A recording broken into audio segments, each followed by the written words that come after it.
Nnenna slipped her sword into her adversary's belly and watched with a satisfied smile as his expression shifted from surprise to agony to despair in a matter of seconds, his life spilling freely onto his boots.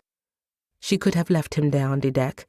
He'd be dead in minutes, but she couldn't resist the urge to toss him overboard before going off to look for her next fight.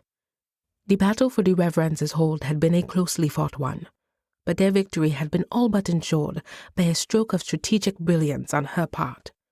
Most of the Reverence's crew were dead, their bodies either strewn about the deck or in the sea. But there was still an annoying dozen or so fighting as though they had a chance at changing their fate. Nnenna was only too happy to relieve them of that misconception. She took a handful of strides towards the quarterdeck, where her captain was squaring off against two assailants. She had intended to help him, but she stopped short when he executed a clever bit of swordplay that left the two assailants' blades in each other's chest. She must have looked impressed, because he cocked an eyebrow in her direction and flashed her his most arrogant grin. Without hesitation, she raised her hand to respond with her favorite rude gesture. Instead of the laugh she expected in return, his eyes flicked to something to her right, and his face became a mask of terror.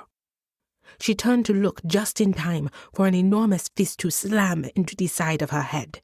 The blow knocked her to the deck, and her cheek exploded with pain as it scraped against the scrubbed planks.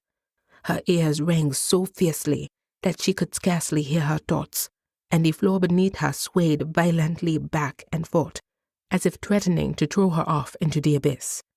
She was tempted to let it, but she knew if she stayed down, she was a dead woman, and she'd be damned if she would let herself be killed by a filthy fleet captain whose ship she'd already conquered.